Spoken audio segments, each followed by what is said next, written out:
ఓం శ్రీ సాయిరామ్. సాయి గురుకులం కార్యక్రమానికి స్వాగతం.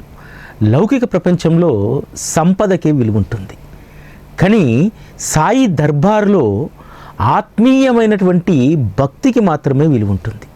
బాబా ఎప్పుడూ కూడా వారి పట్ల ప్రేమను ఆత్మీయతను కోరుకొని అంతకు మించినటువంటి ప్రేమ గుణాన్ని, మనలో అద్భుతమైనటువంటి సుగుణాలను ఆయన వికసింపజేస్తారు. అందువల్ల బాబా మార్గంలో ఎప్పుడూ కూడా సంపదకు ఆర్భాటానికి తావు ఉండదు. నేను చాలా సందర్భాల్లో చెప్తూ ఉంటాను. ఒక సాధారణంగా ఉన్నటువంటి మనలాంటి భక్తులు ఎవరైనా గుడికి బాగా ధనవంతులు రాగానే, వారిని చూడగానే బాబాకు వారి పట్ల ఎంత ప్రేమ, ఎంత కృప, వారికి గొప్ప సంపదనిచ్చారు అనేటువంటిది మన మనసుల్లోకి వచ్చేస్తుంది బాబా మార్గంలో ధనవంతులైనటువంటి భక్తుల్ని చూస్తే. కానీ నిజానికి సంపద కలిగినటువంటి భక్తి కంటే కూడా ఆత్మీయమైనటువంటి భక్తి, ఎవరైతే నిజంగా వారిని ప్రాణప్రదంగా ప్రేమిస్తారో అటువంటి భక్తుల పట్ల మాత్రమే బాబాకు అమితమైనటువంటి ప్రేమ ఉంటుంది. ఇది చాలా సందర్భాల్లో రుజువైంది. ఒక పట్టణంలో ఒక ధనవంతుడైనటువంటి వ్యక్తి ఉన్నాడు. అతడికి బాబా పట్ల భక్తి కలిగి ఉంది. ఆ పట్టణంలో ఏ మూలన ఏ బాబా ఉత్సవం జరిగినా, ఏ మందిరంలో విగ్రహ ప్రతిష్ఠ జరిగినా దానికి కావలసినటువంటి ధనాన్ని సమకూరుస్తుంటూ ఉంటారు. కొన్ని మందిరాల్లో విగ్రహాలను ఇవ్వడం, కొన్ని మందిరాలకు దునిని నిర్మించి ఇవ్వడం, ఇలా ఆయన బాబా సేవలో కొనసాగుతూ ఉంటారు. చాలా సందర్భాల్లో అనేక మందిరాలకు వెళ్తారు. వెళ్ళినప్పుడు వీరు అక్కడ డోనర్గా ఉన్నారు కాబట్టి వీరికి సకల మర్యాదలు జరుగుతూ ఉంటాయి. ఒక మందిరంలో 6 నెలల క్రితం చేరినటువంటి పూజారి ఒక గురువారం ఈ ధనికుడైనటువంటి భక్తుని చూసి మనసులో అనుకుంటాడు, ఇతనికి ఎంత అదృష్టం ఉంటే ఇంత గొప్ప సేవ చేస్తాడు, బాబాకు అసలైనటువంటి భక్తుడు ఇతనే కదా అని చెప్పి మనసులో అనుకుంటాడు. ఆయన వచ్చినప్పుడల్లా కూడా గౌరవ భావంతో అతన్ని చూస్తూ ఉంటారు. ఈ సందర్భంలో ఒకసారి ఆ పూజారికి బాబా స్వప్న దర్శనమిస్తారు. ఆ స్వప్నంలో 2 ఉంటారు. ఒకరు ఆ మందిరానికి విగ్రహాన్ని డొనేట్ చేసినటువంటి ఆ ధనికుడైనటువంటి భక్తుడు, ఆ గుడిలో సేవ చేసేటువంటి ఒక మహిళా భక్తురాలు. వీళ్ళిద్దరూ అక్కడ నిల్చొని ఉంటారు. బాబా ఆ పూజారిని అడుగుతారు, వీరిద్దరిలో నాకు అత్యంత ఇష్టమైనటువంటి భక్తుడు ఎవరో చెప్పు అని చెప్పి పూజారిని అడుగుతారు. అప్పుడు ఆ పూజారి తన మనసులో ఉన్నటువంటి మాట చెప్తారు, అయ్యా, ఈ నాయుడు గారే మీకు అత్యంత ఇష్టమైనటువంటి భక్తుడు, అందుకనే అతనితో ఆ సేవ చేయించుకుంటున్నారు మీరు, ఈ విగ్రహాన్ని కూడా వారే ఇచ్చారు కదా, ఇవన్నీ మీకు తెలియనిదా అని చెప్పి పూజారి అంటారు. అప్పుడు బాబా చిరునవ్వు నవ్వి ఆ పూజారితో అంటాడు, నాకు ఈ తల్లి అంటేనే చాలా ఇష్టము అని అంటారు. పూజారికి అక్కడ ఉన్నటువంటి నాయుడు గారికి ఇద్దరికి కూడా ఆశ్చర్యం కలుగుతుంది. ఎందుకు ఆవిడంటే ఇష్టం? ఆవిడ వారానికి ఒక కొబ్బరికాయ కూడా నివేదించదే, ఏమీ కూడా గుడికి ఆర్థికంగా కానీ ఇతరత్ర ఏమీ సహకరించలేదే, ఆమె పెద్ద ధనవంతురాలు కూడా కాదు, ఒక సాదా సీదా ఒక ప్రైవేటు కంపెనీలో కార్మికుడిగా పనిచేస్తున్నటువంటి వారి భార్య ఇక్కడికి వచ్చి ఏదో తోచినటువంటి సేవ చేస్తూ ఉంటుంది. ఇదంతా కూడా మనసులో పూజారికి మెదులుతూ ఉంటుంది. అప్పుడు బాబా చెప్తాడు, ఈ తల్లి అంటే నాకు ఎందుకు ఇష్టమో తెలుసా?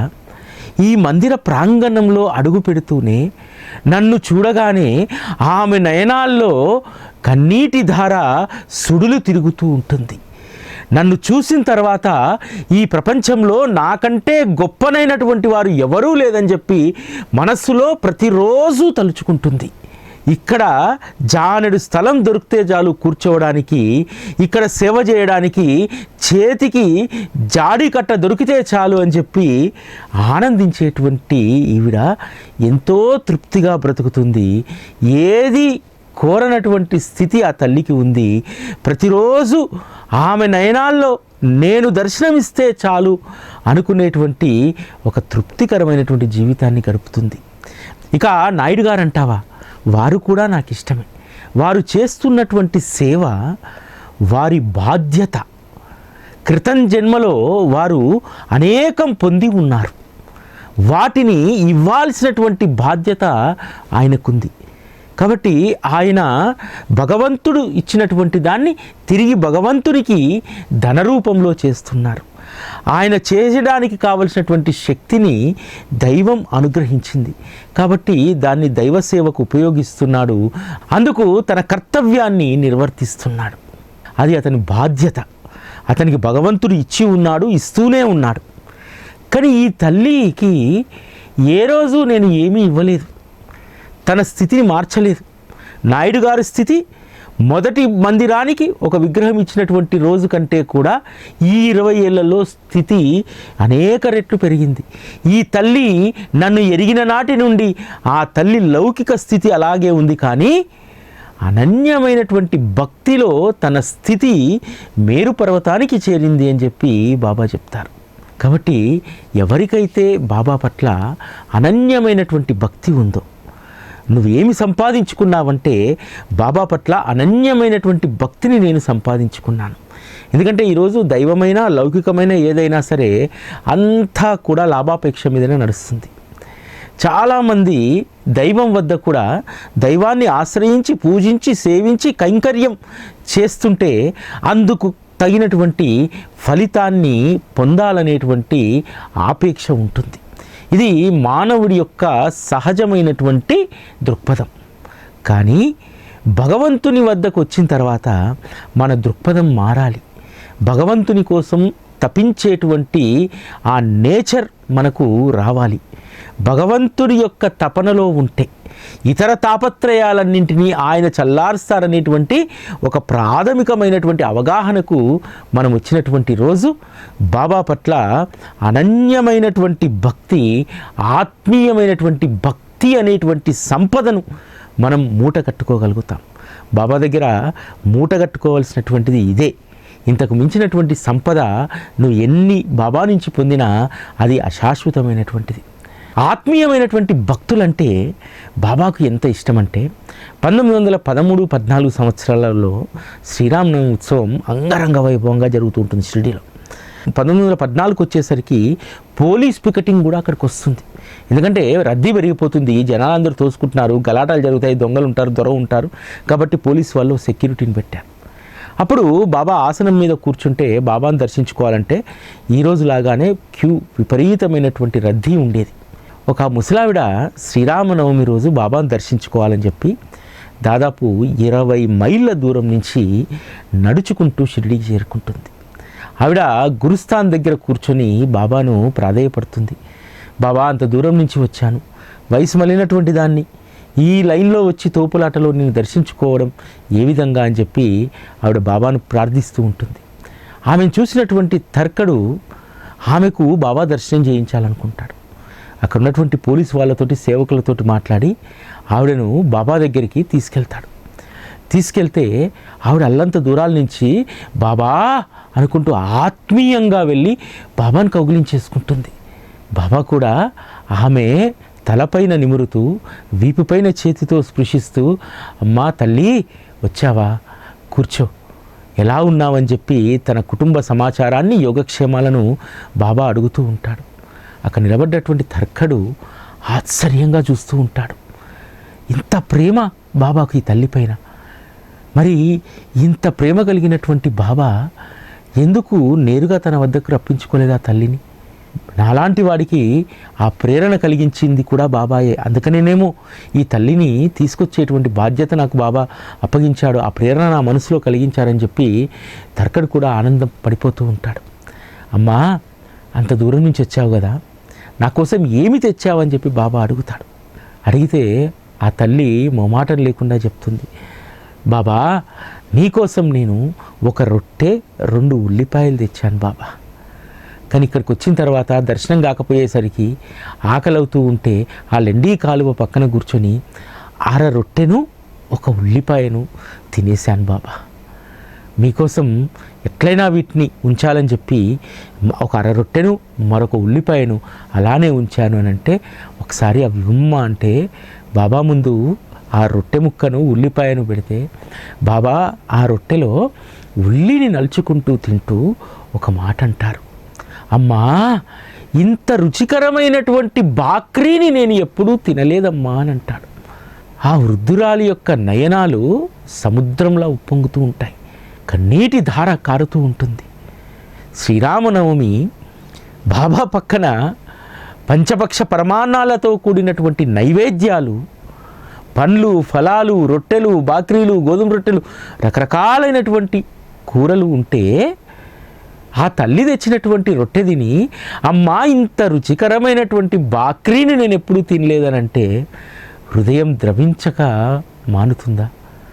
తర్కడు కూడా బాబా అన్నటువంటి ఆ మాటకు కన్నీటి పర్యంతమవుతాడు. ప్రేమ కలిగినటువంటి భక్తుల పట్ల ఇంత ఆదరణ చూపెడతాడా బాబా?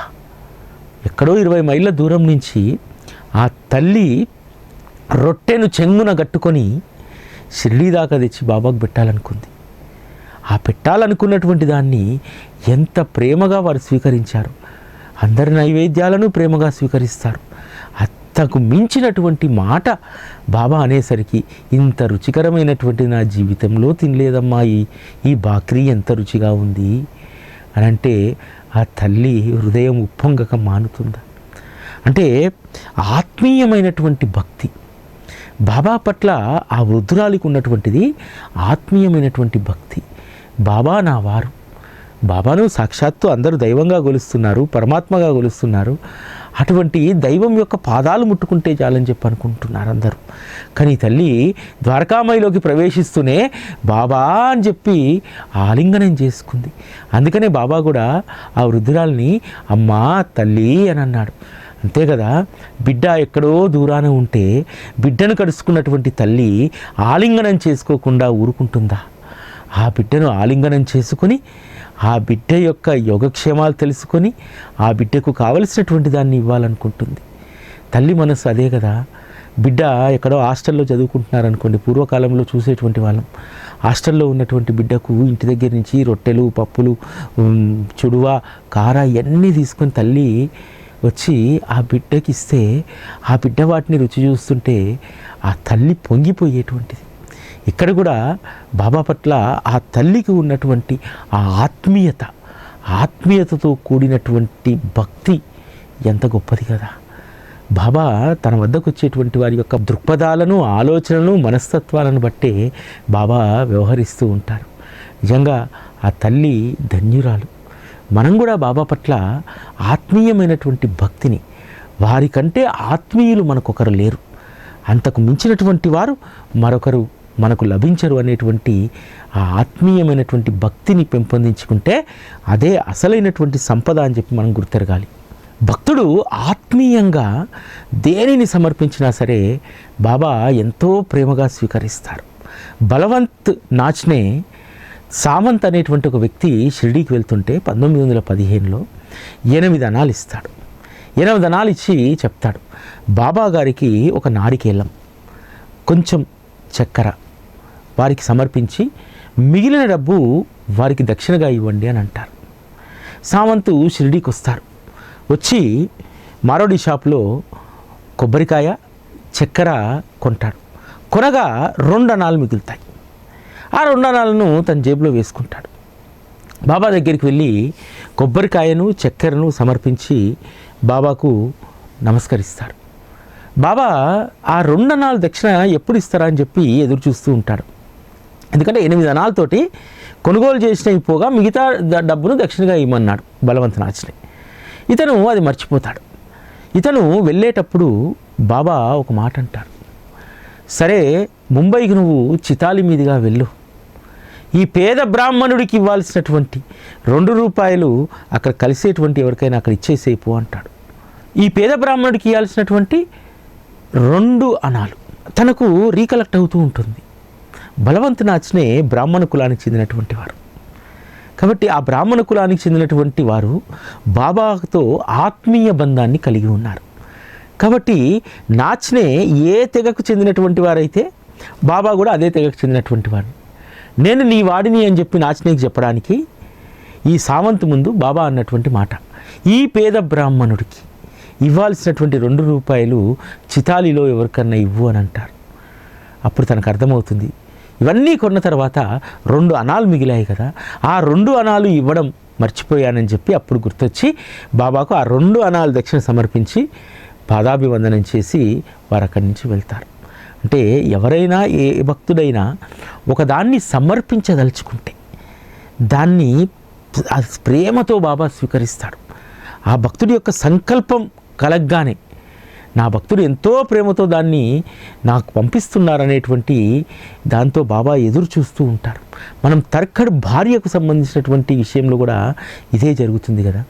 పురందరే భార్య షిరిడీకి వెళ్తూ ఉంటే ఇద్దరు పురందరే భార్య ఆవిడకు 2 వంకాయలను ఇస్తుంది. ఒక వంకాయతోటి కూర, మరొక వంకాయతోటి వేపుడు పచ్చడి చేయించి పెట్టమంటుంది. కూర పంపిస్తుంది, వేపుడు పచ్చడి రాలేదు. బాబా అది వచ్చేంత వరకు భోజనం చేయలేదు. నా కోసం ఇంత ప్రేమగా పంపిస్తే మీరు అది పంపించకుండా నిర్లక్ష్యం చేస్తారా? అది వచ్చేంత వరకు నేను తినను అని చెప్పి కూర్చుంటే రాధాకృష్ణాయికి ఆ విషయం తెలిసి రాధాకృష్ణాయి ఆ వంకాయ ఎవరు పంపించారు వంకాయ కూర అని చెప్పి వాకప్ చేసి మళ్ళీ ఆవిడ దగ్గర నుంచి ఆ వంకాయ తీసుకురమ్మని దాంతో వంకాయ వేపుడు చేసి బాబాకు సమర్పిస్తుంది. అప్పుడు కానీ భోజనం చేయడు. ఇది ఏ బంధము? ఆత్మీయమైనటువంటి బంధం కదా. తనతో ఆత్మబంధం కలిగినటువంటి బిడ్డ సమర్పించినటువంటి దాన్ని తాను తప్పక స్వీకరిస్తాను, గుర్తు చేసి మరి తీసుకుంటాను అనడానికి ఇది నిదర్శనం కదా. ఆత్మబంధం ఉన్నటువంటి వారికే ఇటువంటి చనువు ఉంటుంది కదా. అదే ఆత్మీయమైనటువంటి భక్తి. ఆ రోజు బాబాకు చాలామంది ఇటువంటి ఆత్మీయమైనటువంటి భక్తి కలిగినటువంటి భక్తులు ఉన్నారు. అందుకనే బాబా యొక్క వైభవం, బాబా యొక్క ప్రకాశం ఈరోజు ఇంతగా వెలుగొందడానికి ఆ రోజు ఉన్నటువంటి ఆత్మీయమైనటువంటి భక్తి. శ్రీ అన్నాసాహెబ్ దబోల్కర్కు బాబా మహాసమాధికి 32 రోజుల ముందు ఒక స్వప్నం వస్తుంది. ఆ స్వప్నంలో బాబా గారికి తన తమలపాకుల్లో ఒక్కలు కలిపి వారికి కిల్లీలు ఇస్తున్నటువంటి ఆ స్వప్నం దర్శనమవుతుంది. బాబా ఎందుకు కిల్లీలు అడిగారో నాకు తెలియదు. కాబట్టి వారికి ఒక 100 తమలపాకులను, అదేవిధంగా ఒక్కలను, మరొక 8 రూపాయలను వారికి దక్షిణగా సమర్పించమని చెప్పి షిరిడీకి వెళ్తున్నటువంటి ఒక భక్తుడికి అన్నాసాహెబ్ దబోల్కర్ ఇస్తారు. ఇస్తే ఆ వ్యక్తి షిరిడీకి వెళ్ళడానికి ఆలస్యం అవుతుంది. కానీ అన్నాసాహెబ్ ఇచ్చాడు కదా, ఆ తమలపాకులను తప్పకుండా బాబాగారికి సమర్పించాలి. అప్పటికే 4 రోజులు గడిచిపోవడంతో తమలపాకులు బాగా ఎండిపోయాయి. వాటిని తీసుకెళ్ళి తన కర్తవ్యంగా, ధర్మంగా బాబాకు 8 రూపాయల దక్షిణ, ఒక్కలు ఈ తమలపాకులు సమర్పిస్తారు. మనసులో అనుకుంటాడు, ఎండిపోయినటువంటి తమలపాకులను బాబా ఏం చేసుకుంటాడు? నా వల్ల ఆలస్యం జరిగింది, అన్నాసాహెబ్ పంపించినటువంటి వృధా అయిపోయాయి అని చెప్పి బాధపడుతూ ఉంటాడు. అవి పళ్ళెంలో పెట్టిన తర్వాత సేవకుడు అడుగుతారు, బాబా ఇవి ఎండిపోయాయి కదా, వీటిని ఏం చేయమంటారు, పడేయమంటారా అని అడుగుతాడు. అప్పుడు బాబా అంటారు, లేదు లేదు అక్కడ పక్కన పెట్టు, వాటితో నాకు పని ఉంది అని అంటారు. ఆ తమలపాకులు ఎండిపోయినటువంటి దాన్ని వారు ఆ రోజంతా కూడా ఆ తమలపాకులను నలుస్తూ ఆ తమలపాకులను, ఎండిన తమలపాకు పొడిని వారు తిన్నారు. దానిని ముంబై నుంచి వచ్చినటువంటి ఆ భక్తుడు చూసి ఆశ్చర్యపోతారు. అరే, అన్నాసాహెబు ప్రేమతో పంపించినటువంటివి ఎండిపోయాయి, నిరుపయోగమైనటువంటివి అని చెప్పి బాబా పక్కన పడేయలేదు. ఆ భక్తుడు ప్రేమతో పంపించినటువంటి దాన్ని ఎంత ప్రీతిగా వారు పూజిస్తున్నారు. బాబా పట్ల ఆత్మీయమైనటువంటి భక్తి కలిగినటువంటి వాళ్ళకే ఇది సాధ్యము అని చెప్పి ఆయన భావిస్తారు.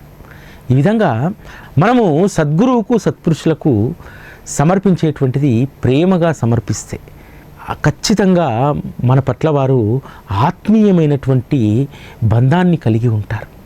మనం సమర్పించేటువంటి ఒక చిన్న పేడా ముక్క కావచ్చు, ఏదైనా సరే అహంకారరహితంగా వారికి సమర్పిస్తే. చాలామంది ఆపదల్లో ఉన్నప్పుడు బాబాకు ఏదో ఒకటి మొక్కుకుంటారు. మొక్కుకొని మళ్ళా ఆ మొక్కును చెల్లించడంలో రకరకాలైనటువంటి సడలింపులు చేసుకుంటూ ఉంటారు. ఈ ఆపదల నుంచి బయటపడితే ఒక 1000 మందికి అన్న సంతర్పణ చేయిస్తాను, 1000 మందికి భోజనానికి 50 రూపాయలు లెక్క వేసుకున్నా ఒక 50,000 రూపాయలు అవుతాయో, లేకపోతే ఇంకా అంతకంటే ఎక్కువ అవుతాయో తక్కువ అవుతాయో, వాటిని నేను సమర్పించాలనుకుంటున్నాను అని చెప్పి మొక్కుకుంటారు. కానీ ఆ మొక్కు సడలింపు ఎట్లా ఉంటుందంటే, ఒక మందిరానికి వెళ్తాం, అక్కడ అన్నదానం చేయించాలనుకుంటాం. అక్కడ వెళ్ళి అడుగుతాం, ఎంతమందికి అన్నదానం ఇక్కడ జరుగుతుంది? ఒక 200 మందికి జరుగుతుందండి గురువారం. ఓకే, 200 మంది ఇంటూ 50 ఇచ్చేద్దామా డబ్బు. మరి నువ్వు 1000 మందికి అన్న సంతర్పణ చేయిస్తా అన్నావు కదా, ఎట్లా సడలింది? మనం ఏదైతే అనుకున్నామో అది ఖచ్చితంగా బాబాకు రుణం ఉన్నట్టు. ఇది 100%.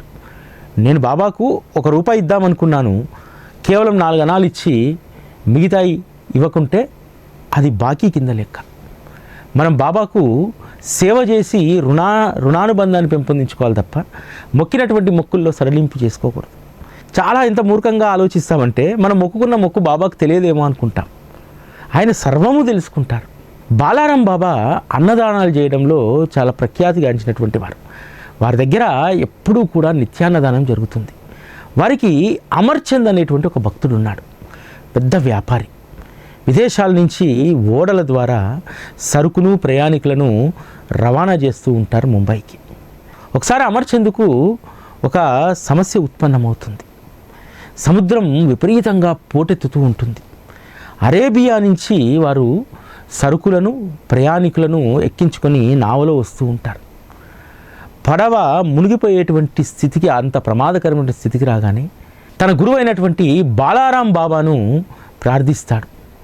బాబా, ఈ ఓడ సురక్షితంగా దరికి చేరితే ఇందులో ఉన్నటువంటి సన్నబియ్యం బస్తాలన్నీ కూడా మీ అన్న సంతర్పణ కేంద్రానికి నేను సమర్పిస్తాను అని అంటారు. సరే అని చెప్పి బాలారాం బాబా అతన్ని కరుణిస్తాడు.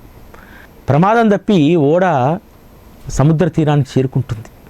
సురక్షితంగా తను చేరిన తర్వాత అమర్చంద్ బుద్ధి మారుతుంది. బుద్ధి మారి సన్నబియ్యమేమో వ్యాపారులకు అమ్మేస్తాడు. అందులో ఉన్నటువంటి ముతక బియ్యము, చాలా లావుగా ఉన్నటువంటి బియ్యాన్ని అమర్చంద్ బాలారాం బాబా ఆశ్రమానికి పంపిస్తాడు. బాలారాం బాబా ఆశ్రమంలో దింపిన తర్వాత ఆ సేవకులు వచ్చి అమర్చంద్ పంపించినటువంటి బియ్యం గురించి చెప్తారు. వారితో బాలారాం బాబా అంటారు, వారికి చెప్పండి, సాధువులకు ముతక బియ్యమే ప్రీతి అని చెప్పండి. ఆయన సమర్పించాల్సినటువంటి ఆ ముతక బియ్యం అందాయని చెప్పండి అని అంటారు. అక్కడ ఉన్నటువంటి ఆశ్రమంలో ఉన్నటువంటి వారు ఎవరు ఆ బస్తాలను విప్పలేదు, వారి దగ్గర తీసుకొచ్చి బియ్యము చూపెట్టలేదు. కానీ బాలారాం బాబా అతని బుద్ధిని గ్రహించాడు. అతని బుద్ధి ఎలా మారిందో బాలారాం బాబాకు తెలియకుండా ఉంటుందా? అందుకని ఆ మాట చెప్పగానే వాళ్ళు ఆశ్చర్యపోతారు. వాళ్ళు వెళ్తూ ఉంటే మళ్ళీ వెనక్కి పిలుస్తారు. ఒక పని చేయండి, అమర్చంద్కు చెప్పండి, ఆయన ఓడపైన నా తలపాగా పళ్ళు తోముకునేటువంటి పుల్ల ఉన్నాయి, దయచేసి వాటిని మాత్రం తెచ్చిమని చెప్పండి అని అంటారు. వెళ్ళి ఈ విషయం అమర్చంద్కి చెప్తారు. చెప్తే తన నీచమైనటువంటి బుద్ధికి సిగ్గుపడతాడు. తన ఓడ మునిగిపోకుండా ఉండడానికి బాలారాం బాబా సాక్షాత్తు వచ్చి ఓడపైన కూర్చున్నాడు. బాలారాం బాబా అదేగా చెప్పింది, నా తలపాగా పళ్ళు తోముకునేటువంటి పుల్ల అక్కడే పడేసి వచ్చాను, నాకు ఇచ్చేయమని చెప్పండి. అమర్చంద్ సమర్పించేటువంటి దాంట్లో తేడా వచ్చింది, కానీ బాలారాం బాబా రక్షణలో మాత్రం తేడా రాలేదు. వెంటనే సిగ్గుపడి ఆ సన్నబియ్యం బస్తాలన్నీ తీసుకెళ్ళి బాలారాం బాబా ఆశ్రమంలో పెట్టి బాలారాం బాబా పాదాలపైన పడి క్షమాపణలు వేడుకుంటారు. మనం మొక్కుకున్నటువంటిది వారికి తెలియదనేటువంటి భ్రమలో మనం ఉంటాం. చాలామంది ఇటువంటి సడలింపులు తీసుకుంటూ ఉంటారు. అనేక మంది వచ్చి బాబా దగ్గరికి వచ్చి బిడ్డలను అడుగుతారు. బిడ్డలను అడిగేటప్పుడు ఎన్ని రకాలుగా బాబాను ప్రాధేయపడతారు. బాబా నీ కాలికి కడియం చేయిస్తాను, చేతికి కంకణం చేయిస్తాను, తలకు తలపాగా చేయిస్తాను, రకరకాలుగా మొక్కుకుంటారు. కానీ మొక్కు సమర్పించేటువంటి సమయంలో చాలామంది చాలా సడలింపులను తీసుకుంటారు. అంతేకాదు, ఒక సమస్య ఉన్నప్పుడు 100 గుళ్ళకు తిరుగుతారు. కానీ బాబా గుడికి వచ్చి, బాబా నువ్వు మాత్రమే ఈ సమస్యను పరిష్కరిస్తావు అని చెప్పి బాబా పాదాలను గట్టిగా పట్టుకుంటారు. తర్వాత సమస్య తీరిన తర్వాత నేను ఇన్ని గుళ్ళకు తిరిగానుగా, ఏ గుడిలో దేవుడు కరుణించాడో, ఏ గుడికి నేనేం సమర్పించాను, నేను ఎట్లా గుర్తించాను, ఎవరన్నా వచ్చి నా స్వప్నంలో చెప్తే నేను సమర్పిస్తాను పో అని అంటారు. ఇవన్నీ కూడా ఎగవేత ధోరణులు. ఆ ఎగవేత ధోరణులు సద్గురువు విషయంలో ఉండకూడదు. సద్గురువుకు సర్వము తెలుసు. మనము బాబాకు ఏదైనా నివేదించేటప్పుడు కూడా ఉన్నటువంటి దాన్ని దేన్నో నివేదిస్తాం, బాబా ప్రేమగా స్వీకరిస్తారంటారు. స్వీకరిస్తారు బాబా కాదు, సత్పురుషులందరూ అలానే స్వీకరిస్తారు. ఒకసారి ఏం జరుగుతుందంటే, గొలగమూడి వెంకయ్య స్వామి భక్తుడు నాయుడు గారు అని చెప్పి ఒక ఆయన పొద్దున్నే పూజలో స్వామివారికి ఏమీ లేకపోతే ఇంట్లో ఉన్నటువంటి ఒక పుల్లటి నిమ్మకాయ సమర్పించి వెళ్ళిపోతాడు. రాత్రి ఇంటికి వచ్చిన తర్వాత తనకు పేలాల పిండి భోజనంకు పంపిస్తారు. దాంట్లో నుంచి కొంచెం స్వామివారికి సమర్పించి కొంచెం పక్కన పెట్టుకొని రాత్రి తిందామనుకుంటాడు. స్వామికి సమర్పించినటువంటి ఒక 10 నిమిషాల తర్వాత స్వామి దగ్గర పెట్టినటువంటి ప్రసాదం తినబోతుంటే ఆ పేలాల పిండి పుల్లగా ఉంటుంది, తినలేకపోతాడు, దాన్ని పక్కన పడేస్తాడు. కానీ తను పక్కన పెట్టుకున్నటువంటి పేలాల పిండి మాత్రం మామూలుగానే ఉంది, స్వామికి సమర్పించింది మాత్రం పుల్లగా ఉంది. రాత్రి వెంకయ్య స్వామి స్వప్న దర్శనం ఇస్తాడు. ఇచ్చి, నాయనా అంతటి పుల్లటి పండు అక్కడ పెట్టావు, అంత పుల్లటి నిమ్మ పండుని ఎలా తింటాననుకున్నావు? సాయంత్రం నువ్వు సమర్పించినటువంటి ఆ పేలాల పిండిలో 2 చుక్కలే నేను పిండాను, అదే నువ్వు తినలేకపోయావు, ఇంత పుల్లటి నిమ్మకాయని నేను ఎలా తినగలుగుతాను అని అడుగుతారు. అంటే మనము అక్కడ సమర్పించేసి బాబాకు సమర్పయామి అంటాం. కాదు, ప్రతిదాన్ని కూడా బాబా రుచి చూస్తారు. బాబాకు నివేదించేటువంటిది ఎంత స్వచ్ఛంగా ఉండాలి, ఎంత ప్రేమతో దాన్ని నివేదించాలనేటువంటి విషయాన్ని మనము గమనంలోకి పెట్టుకోవాలి. మనం తినేటువంటి ఆహారం మనం ఎంత రుచిగా ఉండాలనుకుంటామో భగవంతుడికి సమర్పించేటువంటిది కూడా అంతే రుచిగా ఉండాలనుకోవాలి. బాబా పట్ల మనకు ఆత్మీయమైనటువంటి భక్తి ఉందా లేదా అనడానికి ఇదే గీటురాయి. బాబాను మనం ఇలా అర్థం చేసుకుంటున్నాం, బాబాను బాబాకు సమర్పించేటువంటి దాంట్లో ప్రేమ ఉందా, రుచి ఉందా, ఇవన్నీ చూసుకోవాలి. అప్పుడే మనకు ఆత్మీయమైనటువంటి భక్తి మనకు అలవడుతుంది. బాబా దగ్గర నువ్వు నశ్వరమైనటువంటి అనేక సంపాదించుకో, భోగాలను అనుభవించు, కానీ ఆత్మీయమైనటువంటి భక్తి ఒకటి లేకపోతే నీ భక్తి అంతా, నీ సేవంతా కూడా అది వృధానే, అది వ్యర్థమే.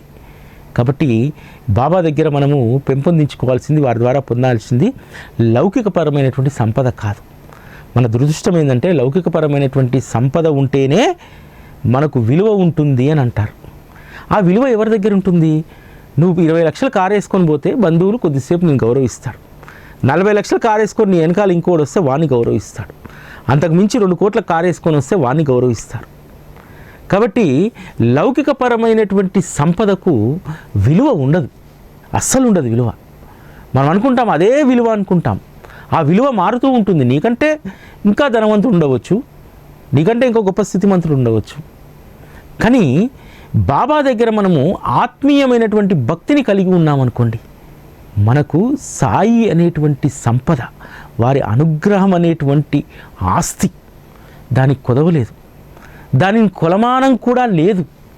ఎవరూ కూడా నీకు ఆత్మీయమైనటువంటి భక్తిలో నీకంటే నేను గొప్పవాడిని, నీకు తక్కువ ఆత్మీయమైనటువంటి భక్తి ఉంది, నాకు ఎక్కువ ఆత్మీయమైనటువంటి భక్తి ఉందని చెప్పి దానికి కొలమానం లేదు. ఆత్మీయమైనటువంటి భక్తి ఒక్కొక్కరికి ఒక్కొక్క రకంగా ఉంటుంది. ఒకరికి సేవ చేసి ఆత్మీయమైనటువంటి భక్తి కలిగి ఉండాలనుకుంటారు, మరొకరు బాబాకు ఏ లోటు రాకూడదనేటువంటి దాంతో తమ సర్వస్వాన్ని, జీవితాన్ని బాబా కోసం పెడతారు. బాబా యొక్క మధురిమను అందరికీ పంచాలనేటువంటి తపనతోటి తమ జీవితాలను సాయి చరణాలకు సమర్పిస్తూ ఉంటారు. ఇలా ఒక్కొక్కరిది ఒక్కొక్క రకమైనటువంటి పద్ధతి అయినప్పటికీ కూడా మనం చేసేటువంటి ప్రతి పనిలో ఆత్మీయత అనేటువంటి కలబోత అందులో ఉంటే ఆత్మీయమైనటువంటి భక్తి మాత్రమే బాబా దగ్గర ప్రకాశిస్తుంది, దానికి మాత్రమే విలువ ఉంటుందనేటువంటి విషయాన్ని మనందరం గమనించాలి. ఇది ఈరోజు సాయి గురుకులం. మళ్ళీ రేపటి కార్యక్రమంలో కలుసుకుందాం. అప్పటి వరకు సెలవు. నమస్కారం. సాయి గురుకులం సత్సంగ మందిర భూదాన సేవ భవిష్యత్ తరానికి సాయి అమృత ధారను అందించే సాయి సత్సంగ మందిర నిర్మాణం. సాయి గురుకులం ప్రపంచంలోనే తొలి సాయి సత్సంగ పాఠశాల. సాయి తత్వ మాధుర్యాన్ని 10 ఏళ్లుగా భక్తలోకానికి అందిస్తున్న సాయి టీవీ తలపెట్టిన మహాపుణ్య కార్యం. సాయి గురుకులం సత్సంగ మందిర భూదాన సేవలో భాగస్వాములై భవిష్యత్ తరానికి సాయి ప్రేమను అందించండి. భూదాన సేవా దక్షిణ 1 చదరపు గజానికి 35,000, అరగజానికి 17,500, 3 చదరపు అడుగులకు 11,000, కనీస దక్షిణ 5,116, చెల్లించి భవిష్యత్ సాయి తత్వ సంపదను అందించే ఈ మహాయజ్ఞంలో భాగస్వాములవ్వండి. మీ ప్రేమపూర్వక దక్షిణ డిసెంబర్ 31 లోపు చెల్లించి భూదాన సేవ పరిపూర్ణమయ్యేలా సహకరించగలరని విజ్ఞప్తి.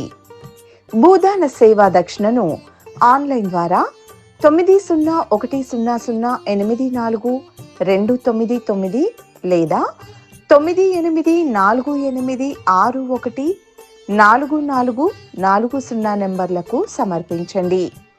వివరాల కోసం సాయి గురుకులం, సాయి టీవీ, హైదరాబాద్ 9010084299 లేదా 9848614440 నెంబర్లలో సంప్రదించండి.